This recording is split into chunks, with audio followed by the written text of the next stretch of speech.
All right. I am live again, day 3 of vacation, and it gets hotter. If you can't tell, you can't tell, but it is incredibly hot in Florida right now. The bad weather has blown over like a couple days ago, and now it is blue skies, no clouds. I went for every morning I go for like a 30 to 45-minute walk. This morning I went for my walk and I must have sweated a gallon and a half. I was passing walkers and runners on the trail. We all looked at each other like, you're crazy. Um, but, uh, once you're done with it, you feel good about your day. You're like, oh, okay, I got that out of the way. And of course, I wouldn't even attempt it at, 11 or 12 o'clock in the middle of the day or 2 o'clock. So even in the morning hours, it was just really awful. But it's sort of a habit now. So it's kind of hard to not do it. So what are we going to talk about today? Well, you guys are helping me out here. I got 2 questions emailed to me from patrons, and they're they're not in any way related. But I figure, hey, if you're going to ask, I'll answer, and I'll keep an eye on the clock because I want to leave enough time in case anybody comes on the chat that we can answer some questions there. All right. So the first question was my thoughts on Dungeons and Dragons, the official one.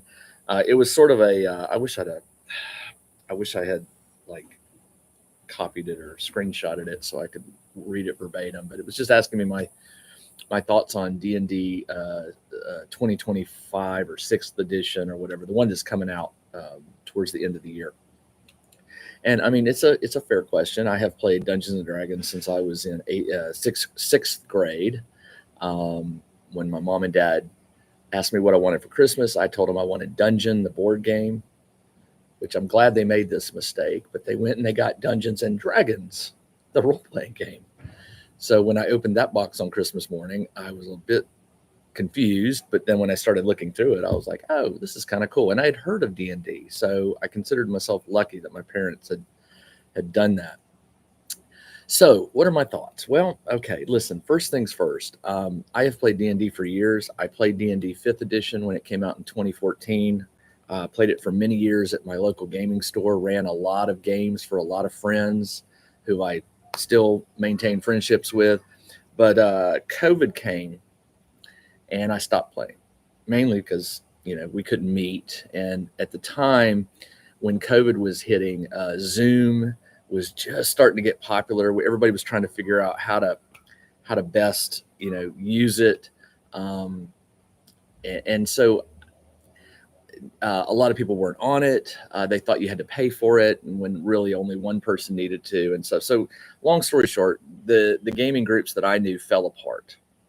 And after COVID, when the game stores started inviting people back, I had already sort of, I don't know, I just sort of lost interest. I think one of my major complaints about 5th edition, and I told a lot of my players this, and I told fellow DMs this, was I felt that 5th edition was suffering from the same poison of what I consider 3rd edition, which was just too much information for the GM to manage. New classes were coming out, new races, new feats, new spells. It was just overwhelming. I would come to a table, and this is pre-COVID. I would come to my table and somebody would show up and they'd be like, I'm going to play an XYZ with this race and these feats. And I'm like, I have no idea what that is. And some of the new races and classes, in my opinion, were grossly overpowered. Grossly. And that's saying a lot for 5th edition, because 5th edition was a little unbalanced, in my opinion. I mean, you had 3 death saves. I mean, as a GM, you want the players to feel the risk. But my players never really felt the risk, not unless I cheated. And I don't like to cheat as a GM. My thing was I like to roll dice in the open. Now, for a while, I would use a DM screen, but I don't like to fudge dice. I think fudging dice is that sort of, and RPG, right? When you play an RPG, especially with dice, you're supposed to let the dice control the story. They sort of guide the story. And so as a player or as a GM, if I'm rolling dice behind a screen and the player needs a 17 to avoid death and I roll a 16, you know, that player's dead. But with fifth edition, didn't happen. You just say, okay, no, you took the blade to the stomach, make a death save. And then they had to make another death save and another death save. And if I remember right, I'm going here, you rolled a D20 and like on an 11 or higher, it was a pass, and on a lower it was fail, or it could have been the vice versa. That tells you how long it's been since I've done death saves. But it wasn't just that, it was the spells, the cantrips. I mean, you know, some of the spellcasters had spells that were dealing, 8-10 damage, and it was supposed to be a cantrip. And these are like level 1, level 2 characters, and they're just dealing death. And I think long before COVID, I had sort of just grown disinterested in 5e. And so COVID just sealed its fate. During or after COVID, while I was playing other games, war games, board games, that kind of stuff, I got introduced to a 4-book set. It was called Old School Essentials. You may or may not know about it. Old School Essentials, when it originally came out, it came out in a very basic format, and I'm going to mess this up. I know I'm going to mess this up.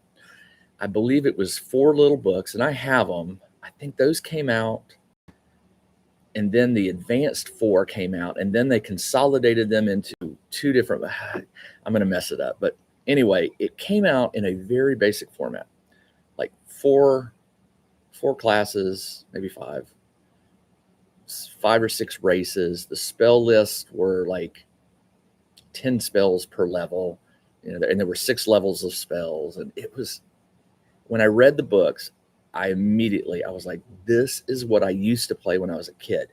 When we used to be around the table, and I was always the DM, I rarely got to play. The characters, I knew the races, I knew the classes, I knew the rules, and the game was much more smoothly run because I didn't have to consult the book all the time. Now I did have to consult for like saving throws or to hit tables because the DM had that information in old school D&D. But with Old School Essentials, they put that information with the player's class description. So like the player knew what their saving throws were. They knew what their 2 hit numbers were. It was amazing. So I found some people who were willing to play OSE online, and I started running a game. And I quickly realized that I loved this. I was making content, custom content. Some of it I was using in a game, some of it I was not using, but I was sticking it aside because maybe one day.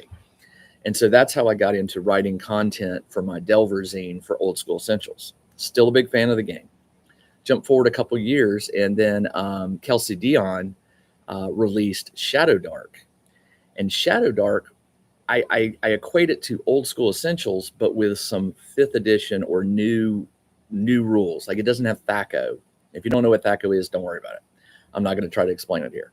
But Shadow Dark had this basic premise of you dungeon delve. That's what it's about. Going down to the dungeon to get treasure, but you had a torch, and that torch would burn for 1 hour. And when that torch went out, you were in darkness. There was no dark vision. The monsters could see in the dark because they lived down there. And something about Shadow Dark grabbed my attention, and I started running a game for my youngest son and 6 of his friends, and they loved it. I mean, they absolutely went crazy over Shadow Dark. So I don't know, we probably played 12 or 13 weeks before school just got out of hand. We couldn't keep doing it. But it convinced me that Shadow Dark was also a very interesting game. So fifth, I have not kept up with the hey, Brian's a friend of mine from Alabama. He's joining us. Um, I have not kept up on any of the new stuff for whatever the new version is. Is it called sixth edition? Is it called 5.5? Is it called new D&D? I don't know. D&D 2025.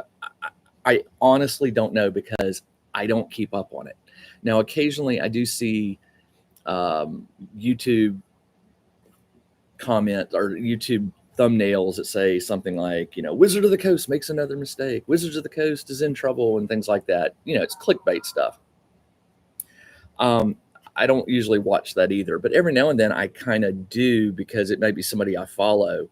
And so I do get little bits and pieces about what's going on, but I don't know what is happening in that world.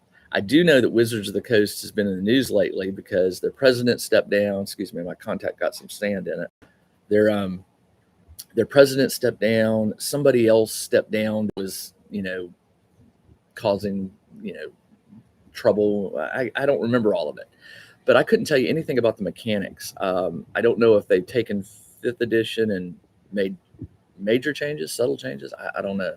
And I probably won't know unless I sit down and play a game, not as a DM, but if I go to a convention and they need me at a table because they need another player, if they're playing whatever the new version is, if I have the time and the interest, I will.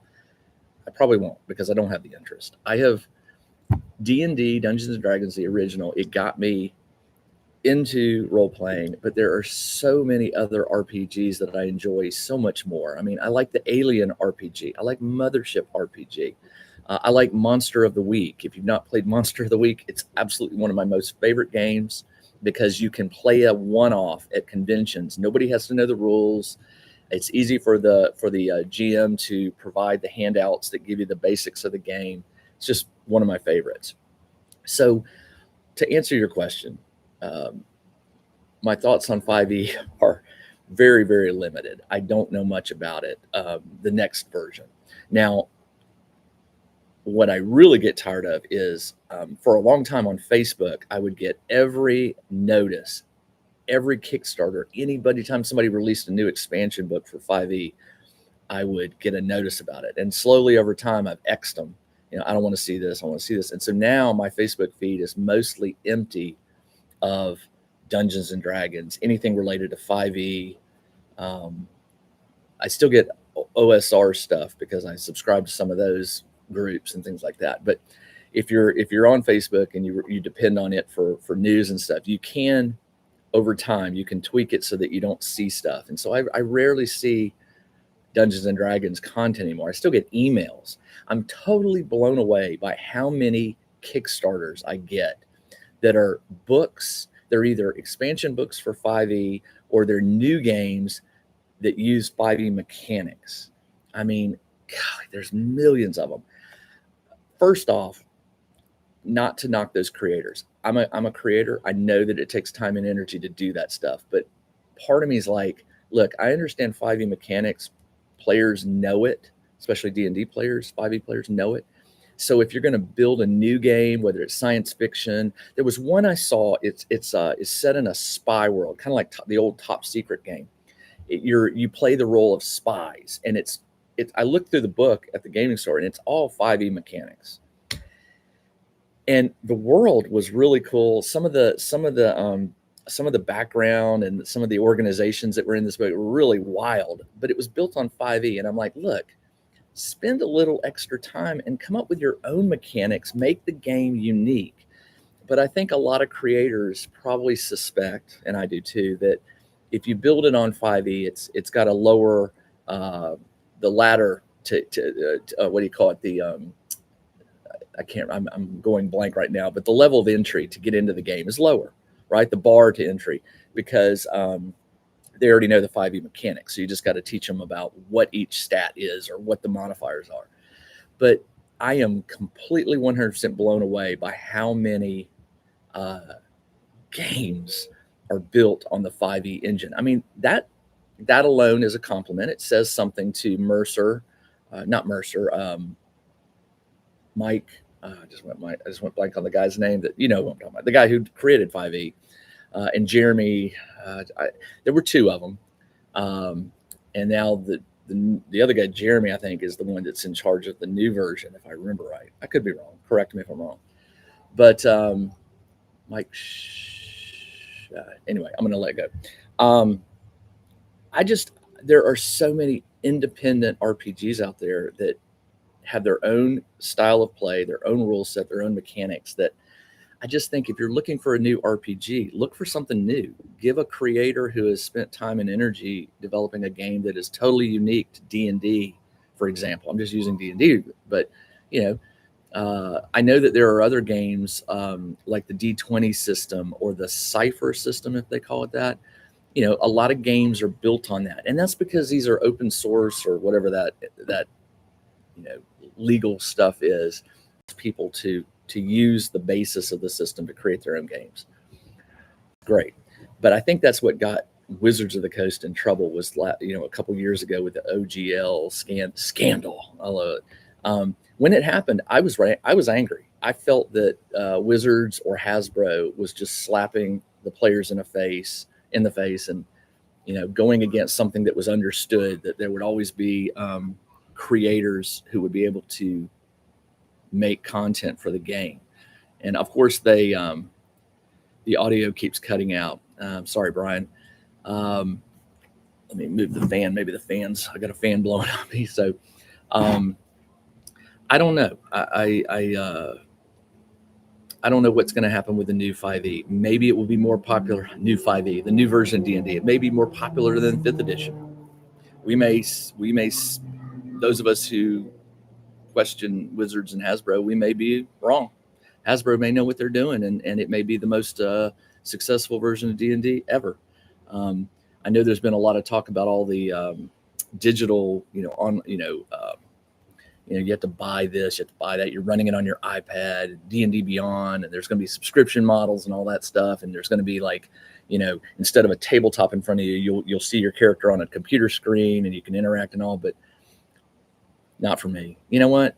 My kids upstairs, maybe that's their version of D&D. Maybe one of my boys will discover it and think, man, Dad, D&D is cool.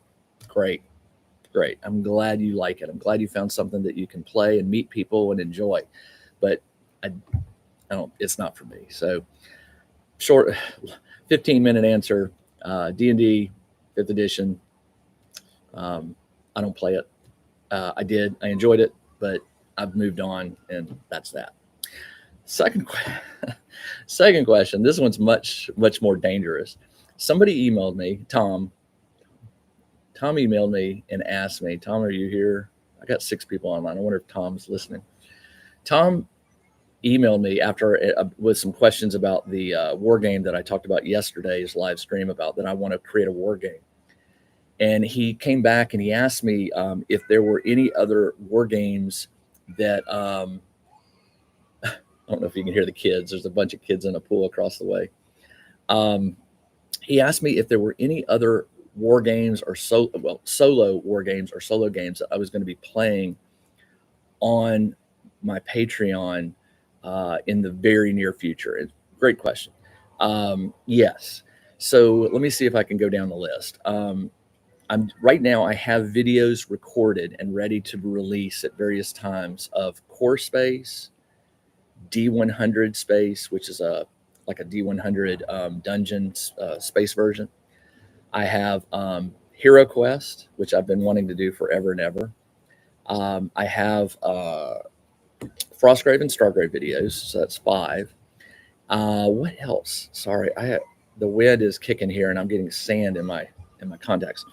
What else have I got up on the stand there? Oh, Kaer Nathalis is a fantasy dungeon crawler that one's slow building because it is it's crunchy. It's got there's a lot of flipping. The book is thick, and so I'm having to flip back and forth, trying to figure out which tables I want to cut and paste to make some cheat sheets and things like that. But that one's coming. What else? Okay, I have some of the miniatures painted, but I haven't shot any video yet. I have this game called Descent. big box, and I've had it for a while, and I've been wanting to play it. It's kind of like Dungeon Saga and the Hero Quest. It's a half board game, half miniatures war game with cards and dice and things like that. But it's really cool, and it's very unique in its setting and in its rules, and also the classes and races. I mean, it's just wild. So I'm currently trying to, man, it's hot. Ooh, it's hot. It is it's cool. It's just a cool game. So look it up if you want to, and you'll see what's coming. I got to figure out how to film it because it's a little different. It's a 3D. It's a board game, but it has 3D elements that like create elevation and things like that, and it's a pretty slick game. So I'm really looking forward to doing some video of that. There are a couple games that I am reading right now. I have not shot any video. One of them is called Space Aces. Is that what it's called? I didn't bring the book with me, and I don't have the PDF yet. The book is at the house. I think it's called Space Aces. It is, yeah, and it's normally I don't play comedic comedy type games, fun, games that have like tongue in cheek. I like the serious stuff, but this one's got a little tongue in cheek in it. It's the way it was sold to me was Hitchhiker's Guide to the Galaxy meets a solo space delver crawler type. And so when I left, I wanted to bring the rule book with me, but there's a lot of stuff with this game and I didn't feel like hauling it. So it's pretty cool. I read about a third of the book, maybe a quarter of it before we left, and I was seriously considering bringing it, but at the last minute I didn't, because we try to keep it thin on the hauling stuff, so I didn't. And now I'm kicking myself because there would have been some days here when it was raining that I could have read it, but that's another one. I guess what I'll do is I'll throw it to my patrons and say, listen, I'm always open to suggestions. What I have to do is I have to figure out scheduling. Like, I can play a lot of games, but recording them and editing them takes time. And so I've got to be careful that I don't overpromise too much and not deliver. Now, like I said, I've got lots of videos sort of pre-recorded and ready to go, and I've got some that I've been editing here. But yeah, I try. My rule is I try to shoot a minimum of 2 game videos per day, Monday through Friday, and if I can, I'll shoot 3.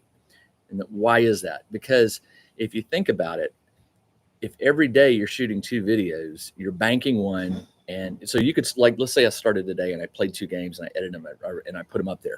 One is for today, one is for tomorrow. Well, when tomorrow comes, I've already got one loaded, so I can play 2 more, and then I've got the next 2 days. And if you do this for a month, which is about what I did, give or take a day or 2, you end up with 30 plus videos that are banked. And I'm banking, I'm banking on the fact that by doing that, it's given me this head start, so that I don't have to miss opportunities. Like if I get sick or if I have to go out of town or something, then I don't miss anything. For example, in November, I'm attending the Mythic Con in North Carolina. It's Friday, Saturday, Sunday, but I usually go Thursday, Friday, Saturday, Sunday. So 4 days. That's 4 days, two working days that I'm not recording videos. I'll probably record videos or edit videos while I'm there. They won't be gameplay videos if I record them there. They'll sort of be like just sharing with my patrons. But you get the idea.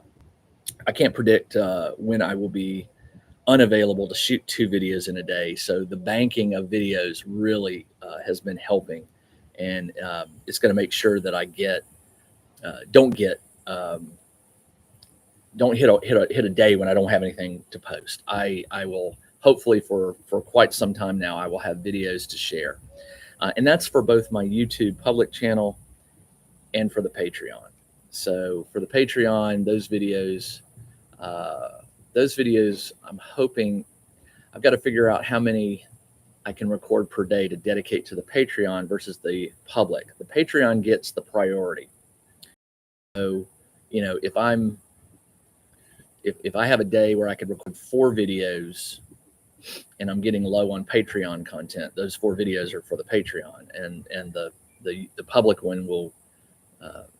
Right now, I only post on the public one on Monday, Tuesdays, Thursdays. I leave Wednesdays and Fridays open for one-offs or things that I want to post. But then if I don't have anything to post on the days, I don't feel guilty about it. Those are days I'll be recording videos. So that's a little look into how I do things.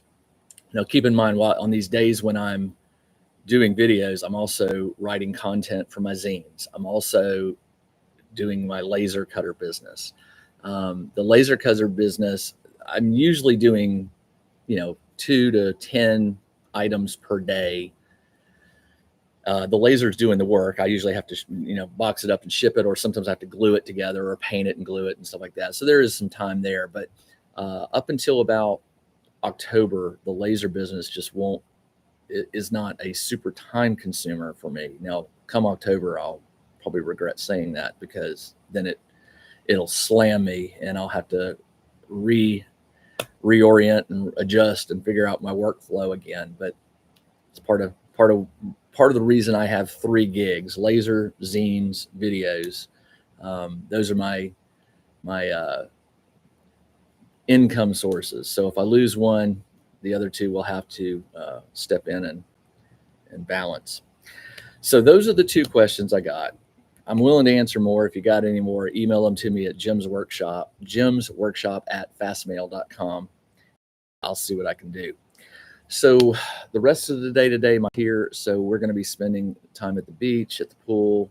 Probably go grab some lunch soon, and won't be doing a whole lot of editing until tonight.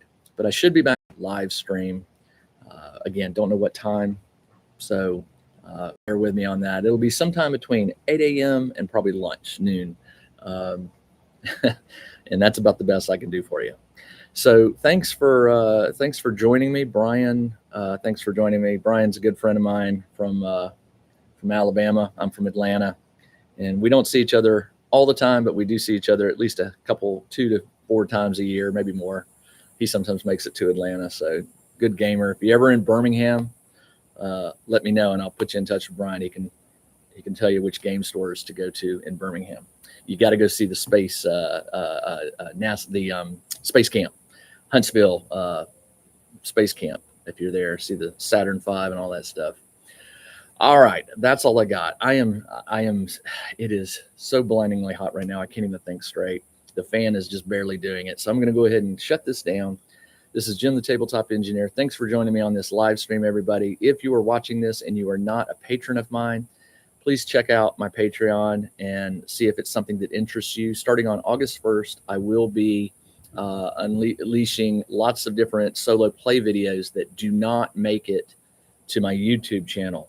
They will be private for my patrons only. So if you don't want to become a patron, that's fine. I will still have free videos posted on my YouTube channel, The Tabletop Engineer Plays, and hopefully you like those. And but if you are already a patron, thank you. Your funding is already allowing me to sort of guide my work and the games I play. So thank you very much. All right, that's it, everybody. I'll see you tomorrow. Take care.